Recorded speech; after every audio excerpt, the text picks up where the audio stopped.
All right, we are on lesson 45 of A Course in Miracles.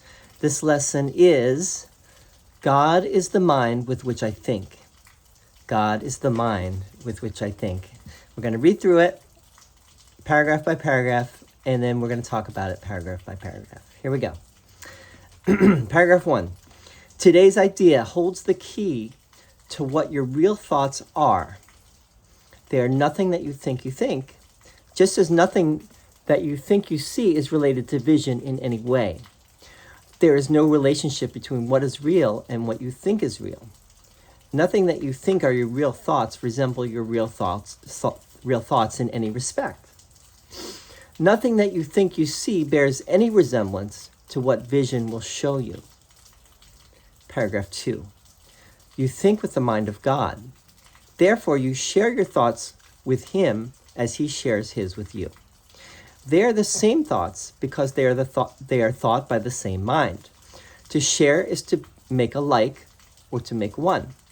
Nor do the thoughts you think with the mind of God leave your mind, because thoughts do not leave their source.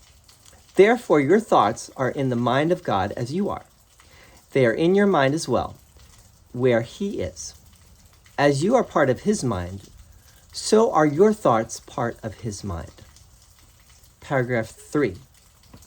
Where then are your real thoughts? Today we will attempt to reach them. We will have to look for them in your mind because that is where they are. They must still be there because they cannot have left their source.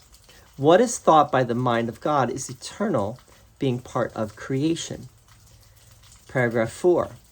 Our 3 5-minute practice periods for today will take the same general form that we used in applying yesterday's idea. We will attempt to leave the unreal and seek for the real. We will deny the world in favor of truth. We will not let the thoughts of the world hold us back. We will not let the beliefs of the world tell us that what God would have us do is impossible. Instead, we will try to recognize that only what God would have us do is possible. Paragraph 5. We will also try to understand that only what God would have us do is what we want to do. And we will also try to remember that we cannot fail in doing what He would have us do. There is every reason to feel confident that we will succeed today. It is the will of God. Paragraph 6. Begin the exercises for today by repeating the idea to yourself, closing your eyes as you do so. Then spend a fairly short period in thinking a few relevant thoughts of your own, keeping the idea in mind. After you have added some 4 or 5 thoughts of your own to the idea, repeat it again and tell yourself gently, my real thoughts are in my mind. I would like to find them. Then try to go past all the unreal thoughts that cover the truth in your mind and reach to the eternal. Paragraph 7. Under all the senseless thoughts and mad ideas with which you have cluttered up your mind are the thoughts that you thought with God in the beginning. They are there in your mind now, completely unchanged. They will always be in your mind, exactly as they always were. Everything you have thought since then will change, but the foundation on which it rests is wholly changeless. Paragraph 8. It is this foundation toward which the exercises for today are directed. Here is your mind joined with the mind of God. Here are your thoughts one with His. For this kind of practice, only one thing is necessary. Approach it as you would an altar dedicated in heaven to God the Father and to God the Son. For such is the place you are trying to reach. You will probably be unable as yet to realize how high you are trying to go. Yet even with the little understanding you have already gained, you should be able to remind yourself that this is no idle game, but an exercise in holiness and an attempt to reach the kingdom of heaven. Paragraph 9. In the shorter exercise periods for today, try to remember how important it is to you to understand the holiness of the mind that thinks with God. Take a minute or two, as you repeat the idea throughout the day, to appreciate your mind's holiness. Stand aside, however briefly, from all the thoughts that are unworthy of Him whose host you are, and thank Him for the thoughts He is thinking with you. It's a very challenging exercise, actually, just to understand what is being said. And on the surface, it may seem to make sense, but it's not clear. I think one of the problems with reading any kind of sacred literature, and I would say that this is sacred literature, is where do you take it literally and where do you take it metaphorically? Where is Jesus speaking metaphorically here, and where is Jesus speaking literally? And how would we know, right? And how could we, what way do we have to even decide what is the correct way to interpret this? What method of exegesis are we going to use to even understand? So we're going to try to... The other thing I was thinking as I was reading this was, I'm sure someone has already done this, and I'd like to see who has done it. But if they haven't done it, it should be done, probably, which is to take every workbook lesson and apply it to every place in the text. There's probably a section in the text that applies more or less to every workbook lesson. For example, I'm sure there's somewhere in the text that speaks specifically of the mind of God. I mean, the text speaks all over about the mind of God, but like specifically, that is specifically relevant to what we're talking about here today. But anyway, in lieu of that, we don't have that right now. But what we can do is we can go through paragraph by paragraph, and we can talk, try to get at what is being said here, based on everything that I know about the course. Keep in mind that I have limited understanding. I have limited awareness and knowledge of the course. We all do. But, maybe some people have a better handle on things, and also a more of a comprehensive reading of the course. But in any case, there's 3 lessons here. It started yesterday with God is the light in which I see, lesson 44. Now we have God is the mind with truth I think. The next lesson is going to be God is the love in which I forgive, and then God is the strength in which I trust. Actually, there's 4. I thought there was a trinity, but there's more of a quaternity. There's 4. God is the light in which I see. God is the mind with which I think. God is the love in which I forgive. God is the strength in which I trust. All right. God is the mind in which I think, paragraph 1. Today's idea holds the key to what your real thoughts are. They are nothing that you think, just as nothing that you think you see is related to vision in any way. It's a very strong statement. Nothing you think you see is related to vision in any way. True vision. What does Jesus even mean by vision? It's not physical vision. It's not seeing with your body's eyes. And this is not thinking with your brain. This is not thinking with the mind that you think you think with. This is a mind on a whole another level we're talking about. So mind and vision here are used in different ways than as we normally might think of it. There is no relationship between what is real and what you think is real. Nothing that you think are your real thoughts resemble your real thoughts in any respect. This is a very strong statement. Nothing that you think are your real thoughts resemble your real thoughts in any respect. Nothing. It's a very strong statement. So what is even being said there? So nothing I think, even the thoughts that seem to be holy and sacred and filled with truth and love and beauty, even those thoughts are not real. Nothing that you think you see bears any resemblance to what vision will show you. And again, that's not physical vision. This is true vision. But keep in mind, basic distinction here that Jesus made at the very beginning, which is the distinction between the world of perception, which is the world that we seem to be in. It's the world of duality, where there's subject and object, where there is a seer and there's a seen, where there's a perceiver and are perceived, right? That would be the world of perception. And then the world of knowledge is God's realm. In God's realm, that seems to be a non-dualistic realm, where there is not perceiver and perceived anymore. There's no subject and object. There is only, you could say, the absolute subject or absolute object, however you look at it. Probably absolute subject, which would be just a pure knowing, which is not, where there's no separation between subject and object anymore. So, in that sense, if there's no separation, yeah, that makes sense, that there's nothing to be seen because there's only a knowing. There's nothing to be thought of because there's no thinker anymore. There's only, there's no thinking, there's no beliefs, there's only a knowing, right? There's pure knowing.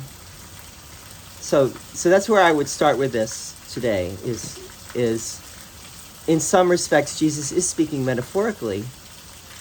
He's using these terms in a different way. And I think that's how we have to approach this, is that he's using the terms vision and the terms mind and the terms thinking in ways that are different than we normally think of these things. He's using them in a we could say, more of a non-dualistic way. So paragraph 2, you think with the mind of God, therefore you share your thoughts with him as he shares his with you. You think with the mind of God.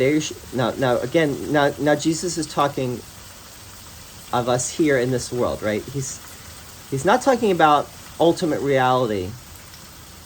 He's talking about how we perceive ourselves in this world. Although he's also talking, in a way, he's speaking dualistically, but he's pointing at non-dualistic truth in a dualistic way. So he's saying, you share your thoughts with him as he shares his with you. Your thoughts and God's thoughts are the same. Now, what are God's thoughts? He doesn't spell that out. But let's go on. They're the same thoughts because they're thought by the same mind. So our mind is one with God's mind. Our thoughts are one with God's thoughts. To share is to make alike or to make one. Nor do the thoughts you think with the mind of God leave your mind, because thoughts do not leave their source. This is a very important idea. Ideas do not leave their source. Thoughts do not leave their source. If we have the same mind as God and we share the same thoughts as God, those thoughts do not leave our mind. They're still there. They're still there to be found. As part of what Jesus is saying is, we can still find those original thoughts of God that are in the mind of God, which is also our true mind. And because ideas leave not their source, we can rediscover those thoughts.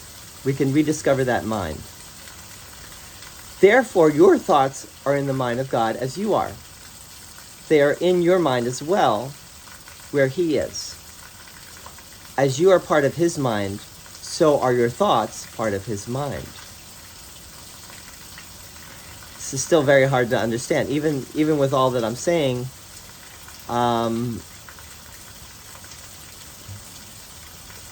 Your mind is in the mind of God. Your mind is God's mind. You are in the mind of God because you have never left God's mind. And your true thoughts, your real thoughts, have also never left your mind, which is really one with God's mind. So in a sense, this is saying, we have never left God. We have never left our source. We are still one with our source. Ideas leave not their source. Think of it with a capital S now. The thoughts of God which you could say are also his creations, and Jesus will say that in a moment, have not left their source. They are still there. They have never changed. Okay, paragraph 3. Where then are your real thoughts? Today we will attempt to reach them. Now this is kind of a rhetorical question. Where then are your thoughts? Well, they're in the mind of God, right? Where are your real thoughts? They're in the mind of God. It's rhetorical because Jesus already answered that question. Your real thoughts are in the mind of God. But the question really is how can you find your real thoughts? Well, today we will attempt to reach them. We will have to look for them in your mind because that is where they are. And remember, your mind is one with God's mind, which has never changed, which means the thoughts which are in God's mind are your thoughts. That has never changed. But don't think of thoughts as we think of thoughts. Thoughts here, I think Jesus is using it in a different way. He's using it in a more of a metaphorical way. They must still be there because they cannot have left their source. What is thought by the mind of God is eternal, being part of creation. So here Jesus brings in the idea of creation. So the thoughts of God are God's, Jesus speaks of God's creations, and sometimes Jesus says God's creations are only loving thoughts, right? Only the thoughts of love are our true reality. But they're not even thoughts as we think of thoughts, right? God doesn't have thoughts. God is not thoughtful in the sense that we think of it. And I think that's part of the problem here is that we can't help but think of thinking as we think of thinking. Does God think? That's a basic question. Jesus tells us God is not a person. God does not have a body. God does not have a brain. Jesus does say God has a mind, but what is that mind? What is meant by mind? That's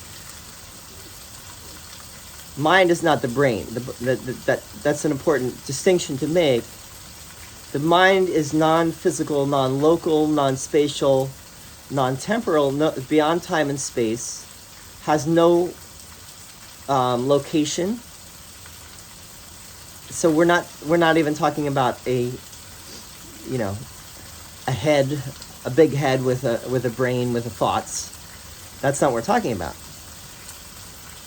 We're talking about something else. But what are we talking about?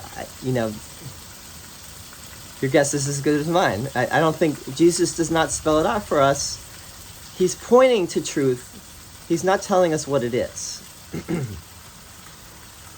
All right, so our paragraph 4, our 3 5-minute practice periods for today will take the same general form that we used in applying yesterday's idea. We will attempt to leave the unreal and seek for the real. We will deny the world in favor of truth. We will not let the thoughts of the world hold us back. Now, denying the world, this goes back to the Gospels, where Jesus basically tells his disciples that they have to deny the world, right, for his sake. We also see this in the Gnostic writings, denying the world. And Jesus is asking us to deny the world, but not, but he doesn't want us to do it in a way that is going to bring up fear, and he doesn't want us to do it in a way that is not,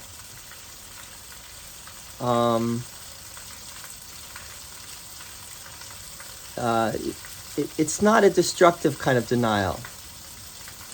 It's a denial in the sense of the denial of truth. Right, the ego represents the ego is symbolic of the denial of truth. So what Jesus wants us to do is deny the denial of truth, and that is the ego thought system. Okay, so We will not let the thoughts of the world hold us back. We will not let the beliefs of the world tell us that what God would have us do is impossible. That's another thing that Jesus said in the Gospels, for humans, these things are impossible, but for God, all things are possible. Instead, we will try to recognize that only what God would have us do is possible. Right? So this is possible.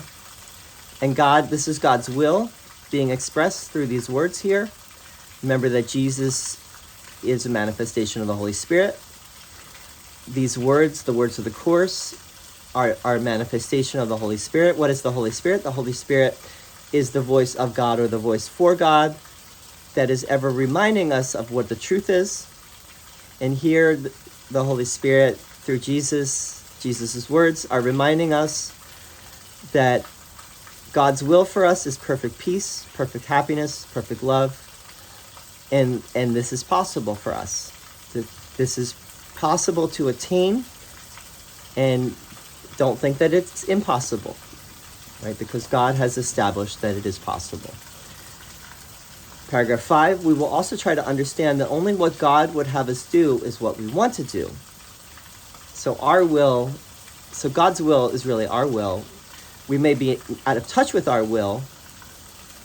We may think that we don't want what Jesus is suggesting here, but that is only because we're out of touch with our true will, which is God's will. And our true will is we want to know the truth. That's all that we really want.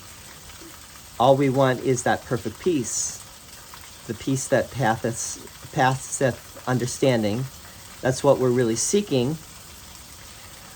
Everything and anything else is part of the illusion. Everything else is passing away. Nothing here is eternal. Nothing here that we're trying to hold on to, that we're trying to grasp, will give us the peace that we're truly seeking. So we will also try to understand that only what God would have us do is what we want to do. And we will also try to remember that we cannot fail in doing what he would have us do. So this is possible. There's every reason to feel confident that we will succeed today. It is the will of God. So we could do this even right now, even today, even in this very moment. Paragraph 6. Begin the exercises for today by repeating the idea to yourself, closing your eyes as you do so. So God is the mind with which I think. You close your eyes. God is the mind with which I think. It's kind of like a mantra, right? Then spend a fairly short period in thinking a few relevant thoughts of your own. This is what Jesus has been having us do. You think some relevant thoughts, some related thoughts to this idea, keeping the idea in mind. For example, God is the mind in which I think. My mind is one with God's mind. My thoughts are God's thoughts. God's thoughts are my thoughts. Those kinds of relevant ideas. After you have added some 4 or 5 thoughts of your own to the idea, repeat it again and tell yourself gently, my real thoughts are in my mind. I would like to find them. So everything is done without hurry, with a sense of relaxation, gently. So my real thoughts are in my mind. I would like to find them. That's in italics. Then try to go past all the unreal thoughts that cover the truth in your mind and reach to the eternal. So, in other words, the denial of the denial of truth. You deny what is not true. But you don't necessarily actively try to destroy your ego or actively get the ego out of the way. You just kind of observe the thoughts that are in the way, and you just let them go. So try to go past all the unreal thoughts that cover the truth in your mind and reach to the eternal. So you're trying to find the eternal undying self beyond all of the forms, beyond behind all the unreal, illusory thoughts that are based in perception and the world of perception. And we'll go on. Paragraph 7. Under all the senseless thoughts and mad ideas with which you have cluttered up your mind are the thoughts that you thought with God in the beginning. So under all the senseless thoughts and mad ideas with which you have cluttered up your mind are the thoughts that you thought with God in the beginning. You can't help but think about Genesis right there, right, in the beginning, right? But remember that there's no time and space. With God, time and space do not exist. So there's no beginning, middle, and end to God. Just as like there's no Father, Son, and Holy Spirit in reality. It's all one. And the same thing with beginning, middle, and end.